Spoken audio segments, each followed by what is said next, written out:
What up mga solid subscribers, no? So ngayon guys, manonood po tayo ulit nito. Ito po yung part 2 nung kay Boy Abunda guys, no, na interview niya sa ating mahalima, no. So okay, panoorin natin. Pero bago ko simulan to guys, no, kindly leave a like, subscribe, and kindly ring the notification bell na rin po guys, no, kasi hindi niyo alam, baka nag-release ako ng bagong video na hindi niyo alam, baka favorite artist niyo yung nirelease ko na video, no. Sayang, hindi niyo ma-miss out niyo, no. Oh, yun, diba? Let's go. So ito guys, I'm pretty sure guys, lalagyan ko ulit siya ng watermark since alam niyo na dating gawin, no, kasi baka tayo may block since property po ito ng GMA. Ayun, ma-block tayo dyan. Alam niyo na, pag property ng GMA, ABS-CBN, ma-block tayo dyan. Alam niyo na. So, ito, ayoko na patagalin pa. So, without further ado, let's all watch this.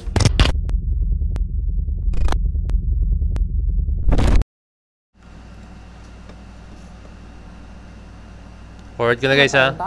To the point Pa, sasagutin ang mga kontrobersiya. may issue ba tayo? Kung example na maging bakla ako. Kasi pare-pares naman tayong tao. To the point na mag-away-away na kayo just because of a petty thing na Grabe, ganyan. parang ibang level na to, ah. It's not okay. At ibabahagi ang dago na hinarap matapos pinagbawalang gamitin ang pangalang SB19. Naalala ko ba yun? Perform po kami. Please welcome Pablo, Joseph, and Justin. Na parang, ha? Ano kami? Sino kami? Yung pinaka-worry din, yung parang dito na matitigil lahat. Magandang hapon Pilipinas at buong mundo. Naitay kapuso, perang po ng 20 minutes na inyong hapon. Ako po si Boy and welcome to Fast Talk with Boy Abunda. Sa lahat po ng nanonood sa Facebook at YouTube, maraming salamat po. Sa lahat ng nakikinig sa Dizzy WB, welcome to the program. Ito po ang laman ng second part ng aking kwentuhan kasama po ang SB19. Panoorin po natin ito. Kaakibat ng pagsikat ay kontrobersiya. Isa na dito yung sexuality. What do you wanna say? Di ko nga rin po talaga maintindihan. Kasi unang-una po, tingin po ba nila insulto yung ganong klaseng bagay? Ako, for example, lagi po akong natatanong or lagi pong nagiging issue po sa akin yun. And I don't mind na kung if ever man isipin nilang ganun. Kasi if ever man ganun ako, what's the problem? So, if ever man na ganun ako, anong problema? So, may issue ba tayo? Kung example na maging bakla ako or anything naman na matawag niyo sa akin. Kasi pare-pares naman tayong tao, pare-pares tayong kumakain, pare-pares tayong dumudumi. So, I don't think meron kang kinalamang sa akin. Katulad nga po ng mga ganong issue na mahilig yung mga fans sa shipping.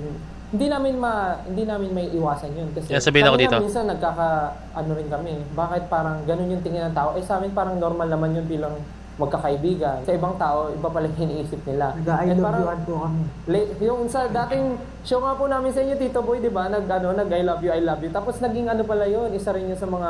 Do you say still, I love you to each other? Hindi na po ngayon. Kasi ang hirap na po eh. Pagkatapos ng guesting, Josh, ikaw ba, paano ka nabuhay?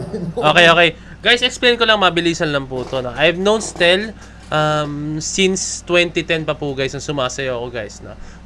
Tagal ko nakakilala si Stel. No? So hanggang ngayon, natigil lang talaga nung siya. Pero naging kagrupo ko si Stel. Dance groupmate ko si Stel sa sayaw. No? Nung 2011, 2012. No? Kumbaga andun siya, nagtuturo siya sa amin ng sayaw. Tapos parang siya yung kanang kamay ng choreographer namin that time, no. Mabilisan lang kwento, no. So guys, ganyan talaga po si Stel, makulit, maligalig, pero believe me guys, no. Kung ano po iniisip nyo kay Stel, hindi po siya ganun guys. Hindi po siya talaga as in, no. Straight po talaga Stel, believe me. Makulit lang talaga siya, ganyan siya kumilos talaga. Pero wala namang malit sa kilos si Stel kasi ganyan naman playful po talaga si Stel, no. Pero for me guys, tulad na sinabi ni Stel, wala namang masama kung ganun siya or what, no. Pero believe me guys, hindi po, kung ano po iniisip na iba kay Stel, hindi po siya ganun, no. Talagang straight po talaga si Stel, no. Nagka-crush nga yan guys, no. Ayoko na sabihin ko sino naging crush ni Stel. Hindi, basta yan, alam ko yung kwento na, no. Tapos tinulungan pa ako ni Stel that time na manligaw that time. Naalala ko pa yun, tinulungan niya ako i-set up yung friend niya na manligaw ako dun sa friend niya. No? Tapos na parang minute niya kami dun sa mall, true call. Kunyari yung friend niya is, ang imimit ng friend niya is si Stel, pero ako pala yung imimit na.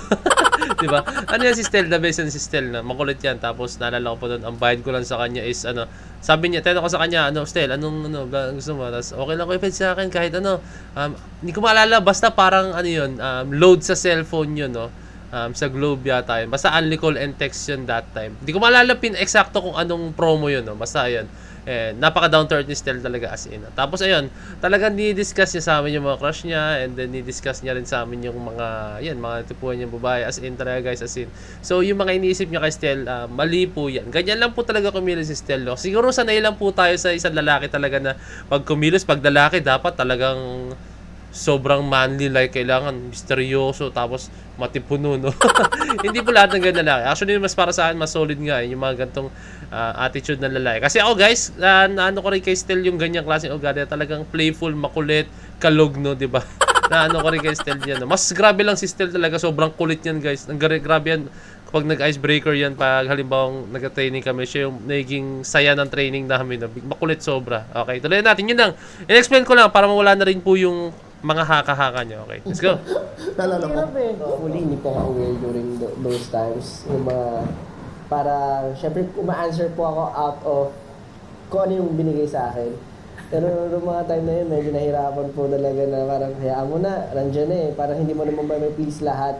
So, parang doon pa lang po ako natututo na, okay, ganito pala ang buhay na may fame, may ano, maraming magagamit sa'yo. Kahit hindi ka aware sa nangyayari. So better to be parang ano ka na lang po, mas mag-ingat. Pero still, babalikan ko lang yun. Kahit sa amin, kahit sa akin, for example, as an interviewer, and I've been doing this for a long, long time, you try to protect it kasi hindi mo alam kung ano am I going beyond borders? But at the same time, it's part of the job. Yeah. Because you are public. Nasaan kayo pagdating doon? I commend you po para dun sa pagstay. Kasi mahirap po talaga yung pagbungkal ng truth eh. So, in order to pursue truth, you have to risk being offensive or Thank offending. you. Kasi may responsibilidad ka rin sa nanonood sa'yo. We learn it along the way. Kaya, pasensya na isa sa mga issues na nire-raise is always about, di ba, kayong dalawa, siniship ngayon, parang, buti natatawanan nyo. Opo. Kasi ayaw rin namin hayaan po na parang maging siya, na maapektuhan po kami as friends, as groups. Kasi parang, kung sa amin, joke lang siya, and then sa mga tao pala sa public, iniisip nilang totoo. And then, gagawan pa ng mas malalang issue na parang, kasi parang may napanood din po ako na parang tinatarayan daw ni Pablo yung isang parang artist na something like that. Dahil lumapit sa'yo. Parang crush daw po ako. Tapos nung na-meet daw ni Pablo, tinarayan daw ni Pablo kasi nalaman daw ni Pablo na crush ako. So parang sa akin, ang labo naman ng mga nangyayari dito. Na parang akala ko ba masaya lang tayo dito? Parang yung mga fans lang talaga yung mga ganung issues na. So parang gusto rin po sana I'm not pointing out na parang 18 na. Hindi ko pinapoint yung 18 dito, guys. 18 sobrang sobrang mabait, sobrang understanding talaga, no. Yung alam mo yun, yung mga fans na hindi alam yung salitang respeto, no. Yun po talaga yun. Kaya may mga ganyan nangyari. Kaya wala, yun talaga yung nangyari na. At saka hindi pa lubos masyadong kilalang SB19. Hindi nila alam na tamang biruan lang po nating mahalima yun, guys, no. Yung iba, pag nakita nila gano'n, ay, ano ba yan? Parang ano naman itong mga to? Bakit ganyan sila? Pareho sila ng lalaki, mga ganun, no. So, wala, hindi na may isipan, hindi na may iwasan yun pag hindi mo talaga kilalang SB19. Tamang kulitan lang kasi yun. ito lang kami para maging masaya tayo. So parang gano'n. But wala naman po kami problema sa mga ganong klaseng mga questions po or issues na. Kasi willing naman po kami sagutin lahat just to clarify everything. Pero yun lang po siguro yung mga bagay na para sa akin po, in my opinion, na hindi na po maganda. It's because yung mga taong hindi pa po nakakilala sa amin, tapos ganun po yung ganun iisipin. So, diba? Yung first sabi impression niya, kasi may kasabihan yung pinaka first impression yun talaga yung matatandaan ng tao Sabi ko sa inyo, di ba? Si Ken na mismo nagsabi, yung mga taong hindi talaga nakakilala sa kanila, which is yung mga fans or kahit hindi fans, yung mga casual na nanonood po sa SB19, di ba? Saktong-sakto, di ba? Promise, di ko napanood to, di ba? O sila mismo nagsabi, saktong-sakto, no? So, yung mga tayong mga nakakilala sa SB19, alam nating kulitan lang nila yun, guys, no? Kulitan lang nila yan. Especially pag hindi kami kilala, tapos gusto nila kami kikilalanin. And yun yung nakikita nila sa social media na ganito, ganyan, about shipping, tapos nag-aaway-aaway sila just because boto sila sa ganitong ship, ganito din sila ship, tapos nag-aaway sila. Para sa amin, it's funny. Siniship kami, ni Stel, ni Justin, ni Pablo, ni Parang Joe. lahat po. Lahat. It's parang ano po siya. Part kasi siya ng fandom. It's okay if it's for fun. Yeah, it's alright as long as parang katuwaan lang. Katuwaan. But Sinabi ko yung katuwaan lang. Away na kayo just because of a petty thing na ganyan. I think it's not okay. I think hindi na siya maganda. Kayo kasi, pag pinapanood, you're very comfortable with yourselves and with each other. Yes. So, may mga tao talaga na likas na mapanghusga at nasa public platform tayo. Katulad na lamang, halimbawa, itong inyong pagtatag, documentary. Hindi pwedeng hindi ito pag-usapan.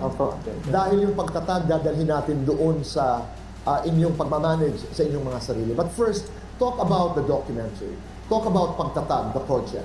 Ano ito? Literally po, pagtatag po ng grupo To natin. build talaga, yung pagtatag na... Hindi po siya pagtatag to establish, but pagtatag to strengthen, to Yung forge. mga experiences. Naging matatag, parang ganun. Oo, to strengthen. Bakit ba sinasabing pagtatag? Ibig sabihin maraming challenges para tumatag ka. Okay. Pinakita po doon yung Di ba, ang challenge. pinagkukwentuhan po natin how successful we are right now. Pero parang the moment na na-feel mo na yun, biglang may babatuhin ka ng meteorite na ibabagsak ka ulit. Yung recent controversy rin po about sa trademark namin na hindi na namin siya pwede gamitan. Technically, si SB19, bawal namin gamitin. So, hindi na kami SB19. Yung emotional turmoil, yung stress na binigay sa lahat ng tao na tumutulong sa amin, araw-araw hindi kami makatulong. Talagang ganun po yung nangyari sa amin. And nung napagtagumpayan namin siya, parang doon namin masasabi na matatag. So yung pagtatag is about this. Opo, Yes, about po. Yung journey na ito. Opo. Ganda. Opo, akala po kasi nila very successful na eh. Kami rin po yun, parang we're living the life. To be honest po, nagpe-prepare po kami for our anniversary concert. So And I think you have a world tour. Meron ba? meron po world tour, opo, kasabay po nun. Pero meron po kaming anniversary concert. Siyempre, lahat ng tao about celebration, very happy. Tapos may matatanggap kang something, liham. Na hindi ka na ganito. You're not able to. So, ika-cancel ba namin yung show namin? Ngayon po, ganun din po yung nangyari. Marami po kaming world tour or countries na hindi napuntahan kasi na-cancel yung show kasi bawal namin. Right. At saka ang mahirap nun, Pablo, identity mo eh. Opo. Pangalan mo eh. Brand name mo eh. Yeah. Hindi ordinaryong challenge na pwedeng may kapalit. Pero pag tinatanggalan ka ng pangalan, that's an entirely different. Nag-perform po kami. Please welcome Pablo, Justin, Ken, Justin. Ganun lang po. That's sad. Tapos yung mga tao, Tama yung tanong mo, nasaan yung pinaghirapan namin? Nasaan na yung... sinisigaw ng mga tao. Tapos, parang hindi mo po ma-feel yung moment na yun. Hindi mo kasi yung mga tao na kasad. Ano kami? Sino kami? Parang gano'n. Yung pinaka-worry din, yung parang... At na guys, ito, akala ko talaga ipapalit na ng pangalan is Mahalima, no? Or 18, or 18... 5, mga ganun. May mga lumalabas ka nun, guys. Nabasa ko, no? Mahalima, 18.5, tapos meron pang lumalabas doon, guys, na ano, parang gawing SB18 na lang daw, no? Ang dami, marami lumalabas, no? So, thankful tayo kasi bumalik yung pangalan. Although na meron pa rin siyang problema, no? Hindi pa siya totally 100% okay. Pero ang mahalaga, guys, is nasa bumalik na po yung pangalan ng SB19 sa SB19. So, yun yung mahalaga, no? Pero yung the rest na problema niyan, yung management na po mag-iisip dyan, no? Ang gagawin ngayon ng ating Mahalima is gawin yung kanilang trabaho, which is to entertain, gumawa ng musika, maging talaga, gawin yung passion nila talaga, no? Hindi na matitigil lahat. Oo. Siyempre, ang hirap eh, binuhos mo lahat. Tapos, in an instant, may ganun. No. Na parang, Biglang tinanggal sa'yo. No? At patatatagin pa kayo kasi ganun talaga ang movement sa celebrity business. Maakyat ka, biglang may liham. Ang advantage lang nun ay patatag ka ng patatag ng patatag. There's a thing as getting used to that whole concept of fame, as they would say. So congratulations. Yan ba ay mapapanood namin? Yan ba ay ipapalabas? I mean, Lalabas po siya sa mga cinemas this end of August. Wow. Starting August 28 po. Okay. Napanood nyo to bukas na, guys. Panood nyo. Bali, yung kwento po nun is the whole journey of us about the pagtatag album po namin. So, nung sinimulan namin na gumawa ng kumpanya, nung nag-tour po kami, and that big challenge na nangyari sa amin, and how we recover from that. Yung inyong transition from previous management to 1Z, how is it? Kumusta? It's hard. Sometimes, nagkakaroon ako ng bad thoughts. Pero, to be honest, binabalikan ko po before we became businessman, we were friends. Let's go there. Yung pagtatag ng sarili naming kumpanya, now you have 1Z. Yes po. Yung 1Z. inyong transition from previous management to 1Z, how is it? Kumusta? It's hard. It's not easy. Nothing No, is it's easy. not Parang easy. wala naman po talagang mabilisan na process or syempre nangangapa po kami as syempre all of us are artists. Parang kumbaga hindi kami nag-start as businessman talaga. Right. Pero we have to go out of our comfort zone Parang medyo mahirap po Wait siya. lang guys ha. And Namatay yung preview ko. marami ring Nangyari. personal na interest for iba-ibang ginagawa. So, Yan, okay parang na. medyo mahirap po na nung sinisimulan namin siya. Kayo yung may-ari ng kumpanya nito. Abo. This is a management house. Yes. And 1Z manages the career of SB19. Tsaka siguro po, ayun yun, kaya rin po siya 1Z, it's one zone. Yeah. Kasi po hindi po kami naniniwala na nandito kami ngayon dahil lang sa amin. Yes. It's the effort of everyone who helped us. So, itong isa sa mga goal ng 1Z is, siguro, pag tumataas yung grupo namin, dapat lahat ng tumutulong sa amin, umaangat. Kasama. Inaangat namin, yun. inaangat Oo. po namin. So, kaya, since parang long frustration namin yung pag-aalaga sa mga tao sa paligid namin. I met your CEO, he's very young. Yeah. Kuya niya po. Kuya mo. Kapatid niya po. Bali po, Gwapo siya ha. siguro po, nung binuo namin yung 1Z, syempre po, ang pinaka-kailangan talaga namin is taong pagkakatiwalaan po namin. So, una sa lahat kaming 5 po, since magkakasama na kami for more than 4 years noon, alam namin na kami na yung magkakatiwalaan. So, yung mga tao rin po na naka-work na namin before, na alam namin na may potential and talagang mapagkakatiwalaan, katulad nga po ng friends, even our friends, our schoolmates, yun nga po Karen, brother ko po, From before, no? and even brother din po ni Pablo tumutulong. Talagang tinanong po namin sila if they're willing to help or to be part of this company kahit magsisimula pa lang. Kahit alam po nila na hindi kami businessmen na wala kaming idea, pero are you willing to, like, ganito yung gusto namin mangyari, ganito yung gagawin namin. Yun yung goal. I just want to say, congratulations. But who takes care of, halimbawa, mga bagay na yung styling? Lahat po kami. Kayo, no? Lahat po kami opinionado. Fashionista yan eh. Sobra. Nakikita Opo. ko yun. So, may stylist po kami. Pero kayo yung ano? Yes, opo. Ano po kami? Democratic. Yeah. And democracy is Yes. messy. Yes. Because each one has an opinion. Yes. Kaya pera, halimbawa. Well, Are you guys pantay-pantay. Yan ang importante. Kasi Importante. basta pantay-pantay, wala mag-aaway. Pantay-pantay at nag-uusap-usap tungkol sa pera. Usually naman po, mapapansin mo magkakaroon ng tension kapag merong nanlalaman. Nakikita mo ng unfair. When it comes to money. And then 1Z will eventually manage other artists. Actually, nagpa-open kami ng audition for a girl group. And it's something na matagal po namin pinag-isipan. Kasi, syempre po, yun nga po, hindi siya madaling bagay. Hindi. Kami nga po, ang hirap na kami i-handle yung sarili namin. And mag-handle pa ng, tumulong pa sa ibang grupo. Pero, it's something na gustong-gusto po talaga namin gawin. And, alam po namin na equipped naman kami kasi we have the right people na tumulong po talaga sa amin kasi we have the right teachers. Explain ko lang guys, no? Mas okay yung ganyan no, na yung mismong company nyo na ina-own is kayo din halos, no? Like, alam nyo yung movement na gagawin nyo. Kasi, isa sa mahirap gawin guys, no? Yung pag nasa isang company ka na sabihin nating, basta nasa isang company ka, yung hindi mo kontrolado yung galaw mo, no? Para ang hirap din gumalaw sa, sa mundong gagalawan mo kung kontrolado ka rin, no? Maganda rin sa 1Z is, ang advantage nito is, since sila rin, I don't know guys hindi ko rin alam, pero parang sila rin yung kumuha ng mga magmamanage dito, no? Kumbaga, ayun, mga taong mapagkakatiwalaan nila, no? Alam nila kung paano nila papalaguin or parang magiging maayos or masagana yung company nila, no? Which is yung 1Z. And at the same time, with the help of SB19, syempre, no? Right mentors. Yun yung advantage. Siguro kung sa sustainability nung project na yon, talagang pinag-aralan po siya and alam namin na hindi kami magkakaproblema. Pablo, I don't wanna be negative, pero ikaw na mismo ang nagsabi kanina na pag maganda ang takbo dito, something happens. And you're ready for that. Yes po. We know the humans. risks. Alam mo yun, may mali. Ang sasabihin ko po dyan, eto po, aaminin ko na sometimes nagkakaroon ako ng ng bad thoughts. Pero, to be honest, binabalikan ko po before we became businessman, we were friends. We were friends. Yun yung iniisip ko. Sarap nun. Wala yan. Ano yan kaibigan tayo Pwede siya pag-usapan. I really wish you the best. Thank you, Tito Boy. Nung huli tayong nagkausap, you were at the threshold of something really big. And you're really big now. Sabi ko, for the first time, Fast Talk went out of the studio because it was SB19. Wow. Hey. Thank you po.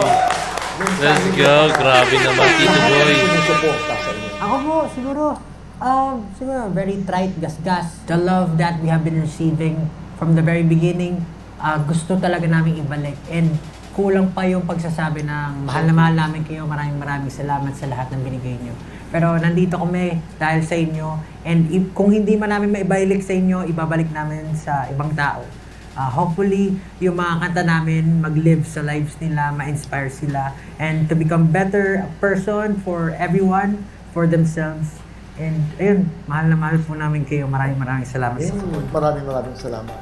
Let's do the final Fast Talk. Uy, pasta ko ulit. Sa inyong 5, sino ang pinakagwapo? Siya daw. Sino ang pinakamayaman? Si Justin. Sino ang pinaka-corny? Si Justin. Sino ang pinaka-torpe? Amin na lang. Umamin na lang. Sino ang pinaka-habulin? Ako mo. Sino ang pinaka-marupok? Marupok. Ako pinakamarupok ako. Pablo. Sino ang pinaka-kuripot? Josh. Sino ang pinaka-gastador? Ken. Sino ang pinaka-mabilis mapikon? Pikon? Si Pablo Sino ang tinuturo. pinaka-mabilis magtampo? Ako na lang, turo niyo ako. Sino ang pinaka-mabilis magutom? Si Josh. Sino Si Josh. ang pinaka-mabilis mapagod? Pablo. Dito, lagi pagod to. Ito yung masakit tuhod niya. Ay, pero yung masakit tuhod mo eh. Ano ang mensahe niyo para sa isa't isa? Thank you guys. Thank you guys. Hindi, ako yun, yung sinabi ko kay Tita Boy. Siguro kasi... Pastok na eh. Pastok yan, no? Hindi, okay lang. Thank you, guys. Hindi. Parang bago tayo maging kung sino man tayo ngayon, magkakaibigan tayo. Thank you guys. Thank you guys. Tama. Gusto You guys are the best. You guys are the best. I love you Guilty guys. or not guilty? Umiyak sa pelikula. Guilty. Guilty or not guilty? Nag-perform ng puyak. Guilty. Guilty. Guilty or not guilty? Naiwan ng eroplano. Not guilty. Si Skin? Twice. Guilty or not guilty? Hindi kumakain ng gulay. Not guilty. Guilty or not guilty? Nalasing ng isang bote ng beer. Ako po, guilty. Not guilty. Guilty or not guilty? Napuyat sa K-drama. Not guilty. Guilty! Guilty or not guilty? Napagalitan ng teacher. Guilty. Guilty or not guilty? May lampas 50 pairs of shoes. Naiisip. Guilty. Guilty. Guilty or not guilty? Tumaya sa loto. Guilty! Banding po namin yun dati. Banding po namin yun dati. Ah, talaga? Sa may sa may Magallanes, di ba? Before kami sumikat, at ako hanggang ngayon, pag mataas yung mga jackpot, just in case lang, di ba? Wala Tsaka yung namang mga masama. scratch po dito, yung mga scratch. Yung banana niyan. Pero yung biruan po namin, kung di man tayo sumigat, at least manalo tayo sa loto. Pwede rin sabay. Pero Diyos, maraming salamat. Pablo, salamat. Salamat po. Importante sa Ken, salamat. Salamat po. At gwapo ka. I'm a pretty boy. Balikan ko lang ha. Nagsabi, Baka diba? sabihin nyo, ba't Justin, sinabihan ni salamat. Tito Boy na gwapo si Ken, no? So, kasi sa first part na itong video natin, guys, yung part 1 na ito, meron nagsabi daw kay Ken na you're ugly, no? Kaya doon nagulat si Tito Boy. Kahit ako, guys, kung makikita nyo, balikan nyo. Sinabi ko doon, sinong baliw na nagsabi ng pangit si Ken, no? So, parang ini-encourage ni Tito Boy na si Ken na you're gwapo ka, parang gano'n, gwapo ka. Sinasabi niya, no? Kumbaga, pero hindi na kailangan kasi talagang gwapo talaga si Ken, guys, no? I'm a pretty boy. Yeah. Kahit sino yung nagsabi, di ba? Oh, yeah. Justin, salamat. Thank you. Stel, salamat. Thank you, Tito Boy. Sikat na sikat ngayon ang Bini. How is it affect Baka naman marami naman nito, guys, ha? you? Ako really? You're doing concerts together, di ba? Yeah. Sarap. Masayang-masaya po kami na parang nako-consider na talaga Oo po, nakikilala yung P-pop. And Galing. of course yung mga groups na yan kasi deserve po talaga nila. Tsaka sabi niyo po kanina, it takes a village. It does. To promote something, dapat magtulungan talaga tayo. Dapat. So, yung nakikilala yung ibang groups, talagang it's also something na to be proud of, lalong-lalo na po Right. sa And of course, they work hard for it. Yeah, for sure. Ilang years Alam sila natin lahat train, yun. yes. And I'm just so proud of the girls. At tayo kapuso, SB19! Maraming salamat. Maraming salamat po. Thank you po dito At salamat po sa inyong pagpapatuloy sa amin, sa inyong mga puso at tahanan araw-araw. Be kind. Make your nanay and tatay proud. Say thank you. And do one good thing a day and make this world a better place. Goodbye for now, and God bless. Let's go! Nakakatuwa guys, no? Kasi hindi sila tulad sinabi ko rin sa first video ko, pero dadagdagan ko lang, nakakatuwa po na hindi nag-hold back po ang ating Mahalima na ma-acknowledge po ang BINI, ma-acknowledge po ang ibang P-pop groups, no? I think yung iba guys, ganyan na, like, mag-hold back sila kasi yung management nila is pinipigilan po sila, no? May ganun ano guys, merong ganung mga moments, no? So what's good about this 1Z Entertainment guys, no? Yung company SB19, no? I think since sila ang may hawak din no, not to the point na sila yung pinaka no, pero sila yung may hawak na kilala yung may hawak nila, no? Alam nila kung paano nila pala hindi sila dinidiktahan kung anong dapat nilang gawin, no? Alam ng ating Mahalima kung ano yung mga tama at mali, alam nila yung mga hindi dapat gawin at mga dapat gawin, no, 'di ba? Kaya nakakatuwa lang guys na hinahayaan sila ng management na tumulong, hinahayaan sila ng management na magsalita para sa sarili nila, no, na bigkasin yung mga gusto nilang sabihin na walang limitations, no. Ayun yung gusto ko guys, no? So nakakatuwa guys dahil up to now, hanggang ngayon, sobrang grabe na pong SB19. Hindi pa rin po nagbabago ang kanilang goal, which is P-pop prize po talaga, no? Talagang umangat po ang P-pop sa buong mundo guys, no? Kasi kahit ako naman guys, no, alam niyo na, no, talagang sobrang suportado ko po talaga ang P-pop, no. Sobrang suportado ko po, no. Kaya andito ako sa Point of Edge niyan, lagi nanonood ng mga P-pop groups and nanonood ng mga P-pop or any artist, mga hip-hop dance group, no. Pinapanood ko po talaga, no. Kaya sobrang solid, sobrang thankful ako dahil meron tayong mga ganito klase mga role models like SB19 na talagang gumagabay po sa mga P-pop groups or sa mga kahit hindi ng P-pop groups, sa mga artists na nagsisimula pa lang. So, ayun lang guys, no? And kindly leave a like, subscribe, and kindly ring that notification bell guys, no? So, ayun, para alam nyo, pag nag-release ako ng video is ma-notify kayo, no? So, ayun lang, maraming salamat. So, this is Point of Edge signing out. Peace, let's G!